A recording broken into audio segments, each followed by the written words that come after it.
I think the top three things that an inclusive leader should be thinking about right now is, first of all, listening. There's so much that is unfolding day by day in our external world. We must be looking at our employees' experience outside of the virtual walls, the four walls, used to be physical walls. But regardless, what we're bringing into work is so impacted by what's happening in the external world. And this is truer and truer for our talent, particularly our younger generations of talent, because that generation values social issues deeply and is deeply aware because of social media, and expects a level of transparency and the naming of what's happening in the world that impacts our ability to bring our full selves to work, as we say. And so the point I want to make is that what we should be listening for if we are inclusive leaders, and this doesn't even mean leaders, because I have people reporting to me, this means leading at any level, really. All of us are inclusive leaders, right? To our colleagues, to our friends, to our communities. This goes beyond work as well. But the listening is so critical right now. Hearing voices, hearing emotion, and sharing in that emotion, and creating forums and containers for those discussions to occur is particularly important, to not just to give a space for that, but for organizations to listen and learn and take action from what is heard about what's happening. So, and this is a new focus of the last year. This all started back in the summer of 2020 in response to the murder of George Floyd. Organizations said there's so much we're getting wrong. There's so much we're silent on. There's so much we don't understand about what our employees are experiencing. We have not validated that well or at all historically.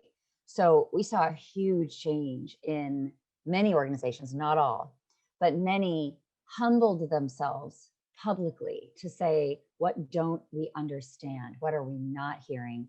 What are people endeavoring to leave at the door, now the virtual door, when we show up for work? And what kind of cost is that demanding of people of all different identities when so much is happening in our world that is frankly terrifying to a lot of us, to our safety in the world, to our loved ones, to our families. So I think we're having a really honest moment. And I hope it's a movement. It's not a moment. It's a continuing practice that we have in organizations going forward, which is that I'm listening, I'm endeavoring to understand, I am taking action, and then the checking back in to say, are the actions we're taking the right actions? And I think this points to the fact that we are all learning and figuring this out, and that we shouldn't make assumptions about what remedies look like or sound like. There may be a difference between, for example, well, we wrote a check, we are donating money, and yet leadership is not saying anything about the emotions that are being experienced, right? So there's different choices, and I think we need to do it all. We need to be, financially making commitments, but I think from a leadership perspective, we need to be stepping forward and saying, I am outraged, I am heartbroken, I am motivated to do something, I am investigating what I can do from where I sit in my sphere of influence, whether I'm in a community or not. We all have so much more that we could be doing, I think, so that we don't leave the work of change and the work of responding to those who are most impacted by everything that's going on right now. So I identify as an aspiring ally. I say aspiring because it's never a destination. It is something that is earned every day. And it's also, I'm aspiring because only someone else can deem me an ally. It's not something I put my badge on every day and say, I'm an ally. It's something I strive to be called. And I earn it or not every day with my actions. And so I investigate that and think constantly for my own inclusive leadership, what have I been given from an access perspective, a platform perspective? What voice can I have? What permission do I have to speak and push on things and challenge people? And where will I be heard differently, perhaps because of my identity and the assumptions that are made about, Jennifer's like us? which is interesting because I identify also as an LGBTQ plus woman, but that aspect of my identity is not visible unless I make it visible. And so it's just fascinating, I think, to locate ourselves in the change process. And once we locate ourselves there, the question is, how am I using everything that I've been given and everything that I possess and all of my identities, both marginalized and privileged and everything between, to activate, to change this reality so that, my colleagues and myself aren't facing such headwinds, when we go to perform, when we go to belong, when we go to feel engaged. We shouldn't feel interrupted. And we shouldn't feel that who we are doesn't matter. It very much matters. And so this is something we've got a lot of work to do, and organizations really have to reckon with. And I think it's a beautiful and amazing opportunity that we have in front of us. So every leader should be obviously a coach also, in addition to the other roles leaders play, like manager, mentor, sponsor. But that coaching piece, I think, is a beautiful way actually to unlock a truthful and vulnerable diversity, equity, and inclusion conversation. Coaching done in its best form invites and creates a space and invites someone to enter that, to be changed, to share, to reflect, to collaborate and brainstorm. And also what I love about it is that a true coach takes our own lens out of the picture. A true coach asks powerful questions without assuming that we know the right answers, right? That total kind of curiosity, that neutrality. And really the job of a great coach is to set the container and then create the psychological safety for someone to walk through that door and say, well, here's what's occurring for me. Here's what this feels like for me. Here's what I'm experiencing. Here's what I want to process. Here's what feels like is getting in my way. And so from where I sit as a DEI expert, that interaction, particularly between someone who needs support and someone who has support to give, is extremely powerful, because if we can create enough trust to be honest with each other, to say, I experience these microaggressions every day. I suspect that I was passed over for this opportunity because of bias, but I'm not sure. Or I'm in meetings and I feel my ideas aren't recognized, or worse, spoken over or stolen or misattributed, and I don't feel that anybody has my back. Or I'm worried that I am being viewed in this way in my career trajectory, and missing out on opportunities because I don't have a sponsor that has my back, right? Somebody that is speaking about me and praising me and bringing my name into the room. These are all things that are going on, I can tell you, because we study this every day. These are the I guess, the things we keep to ourselves sometimes, and wonder if we're making them up, wonder if we're imagining them, don't want to be the squeaky wheel, certainly don't want to, upset things. However, if I'm afraid of upsetting things through asking questions and wanting to know answers, then clearly I don't work in the kind of environment where I can thrive, because what we really want is everyone to feel they can bring that full self and all those identities into the workplace and talk about them, talk about bias, talk about the microaggressions we hear, and seek help. And that help is not just, I'm gonna put my ally badge on and solve everything for you today. Remember, it's not that. It's providing the space for the conversation, and coaching, as I keep saying, is sort of best applied when it is a supportive mechanism that is completely open and curious to any answer that is given. And then questions, I think, on the coach's part, okay, now that I've had that conversation and opened those doors, what then is my responsibility? What do I have access to that I can change or shift or challenge or ask questions about, or be the squeaky wheel in solidarity with someone that is tired of being the squeaky wheel?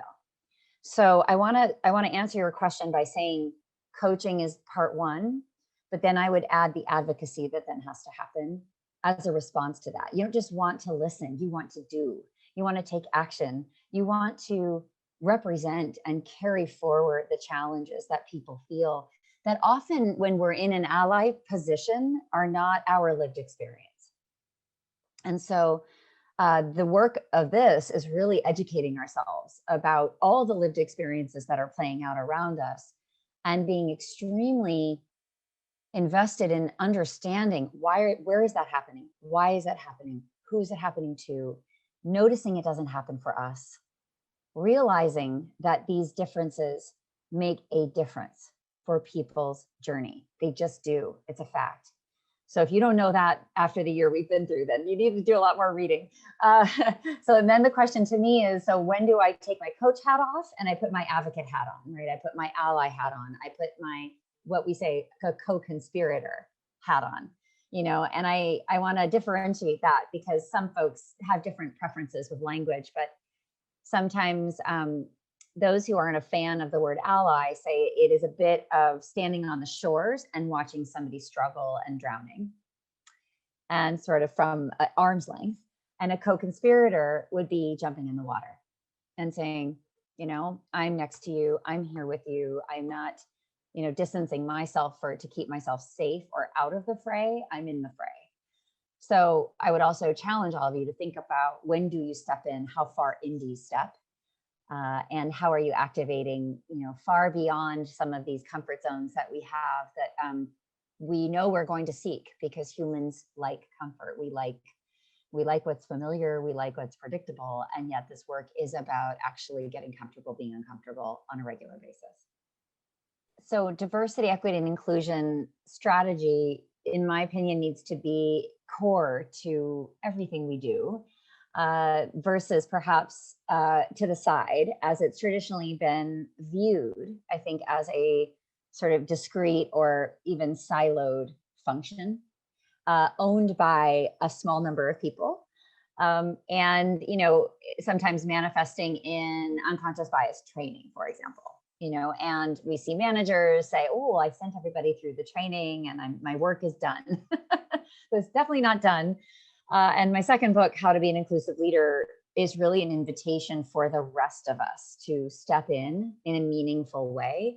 And I think provides a very reasonable and concrete roadmap to do just that, which is to say, this is all of our opportunity, truly, for leaders at all levels to evolve to the kind of leader that is known to value and welcome all identities and is somebody that people want to work with and for, because, you know, you've done your work and you've taken responsibility and ownership to say, I want to be the kind of leader that knows how to create psychological safety, that doesn't sweep difference under the rug, but actually sees it and seeks it, because I know that it's better for team outputs, for engagement, for business results. Truly, who you have around the table and how we feel being around that table in terms of our willingness to contribute and our confidence that we will be heard and seen, and that our wisdom and our ideas and our insights will be acted upon. And so that's what I just described is essentially the definition of diversity and inclusion. Diversity is the who, it is who is gathered around the table, but the inclusion is really the how of, how do I feel at that table? If I'm at that table, am I silent? If I'm at that table, do I feel heard and considered and recognized? And I think that, so these two things go together, but they're not the same. But if we have this at the core of our practices, and we knew we had organizations full of leaders and colleagues, by the way, because we can do this peer to peer. We can do it when we manage upwards as well. So I think of it as a 360-degree process. We can create inclusion around us constantly. We can monitor for it. We can be vigilant for it. We can notice who's not in the room. We can highlight invisible diversity dimensions that get passed over or not, spoken and are not, therefore not understood or included. And we can speak up for inclusive behaviors or the lack thereof in every interaction that we have. And we can do that from any place that we are in the org chart. So the good news is, I think that more and more companies are realizing, wow, we haven't really embedded this. We've kind of left the work up to our diverse colleagues. So that might mean, and this has meant in the past, oh, well, I'm the only woman in the room. So if the question of representation comes up, everybody turns to me for the answer. And therefore, it means I always have to have the answer. I have to speak on behalf of a very diverse community of women, by the way, which is impossible. In addition to speaking for all LGBTQ people, right? Because I'm also, if I'm out at work, I'm put on the spot to answer all those questions, to do all of that emotional labor. But what I'd like to see is that it doesn't always come to me to have all the answers and to give all the guidance, but that there are aspiring allies who are studying my lived experience, that are taking on board the statistics and the research and the data and the noticing and the vigilance, and the ones that say, I want to speak about this. I'm noticing this. I have a problem with that. I want to give that feedback. I want to be that reminder, or that, that person who gives the feedback, so that Jennifer doesn't always have to feel that if she doesn't speak up, that nothing's going to happen. And I think what I just described is what leads to the levels of exhaustion in organizations for women and people of color and people with disabilities and LGBTQ people, and anybody who is underrepresented wants so much to stay and to thrive.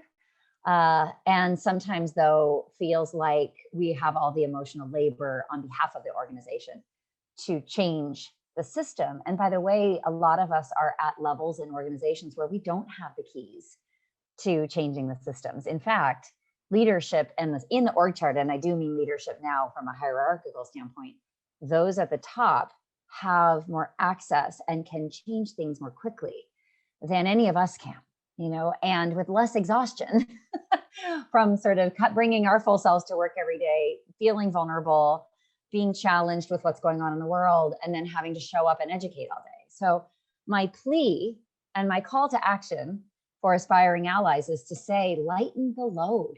Think about what we can do to carry this water. And let's not burden our employees who are endeavoring to literally put themselves together to show up every day, because there's so much tragedy in the news that just even doing that is a Herculean task. If we have that appreciation for that, I think, and if we came from that place of saying to ourselves, this is all of our responsibility, we would develop as humans, we would develop as leaders, because, by the way, every leader in the future who's successful is going to do all of this well. I mean, we know this because we will be leading teams that are majority not like us from a lived experience perspective. Every single one of us will be on teams, leading teams, working for leaders who don't share identities with us. And so those of us who are really adept and thoughtful about creating room for difference to be celebrated and valued, those of us who know how to create psychological safety, those of us who come with that coaching mentality, but also with that advocacy mentality to say, I'm going to be curious, I'm going to listen, but I'm going to take action too. And I'm going to influence what I can influence, what's within my sphere of influence. That's my job. And I think if we come from that place, there's a ton we can do. I don't want to hear, I'd like to not hear anymore, Jennifer, I just don't want to say the wrong thing, or I don't know what to do, because to me, there's so much we can be doing. And it doesn't need to be the grand gesture. It doesn't necessarily need to be the big public declaration. It's a lot of little conversations and a lot of networking, a lot of asking the right questions, a lot of applying pressure, a lot of following up on what we've learned, and being that squeaky wheel in a way that some of us can be without taking a lot of the risk that other employees have to take to be the squeaky wheel. So let's think about it in that way. And I think that is a very, very doable, concrete, practical, very realistic task for all of us to take on every single day. How were you an advocate today? How did you follow up on something? What kind of conversation did you invite? What did you learn? Where were you uncomfortable for a moment, or for more than a moment, I hope? What are you getting better at as you learn? What are you deepening your knowledge about from an identity perspective? All of these things need to have a place on our calendar every single day, every single week. And as we grow, I promise it will get easier and we will become more confident in how to advocate. It's something just like every other skill. It's something that gets better with practice.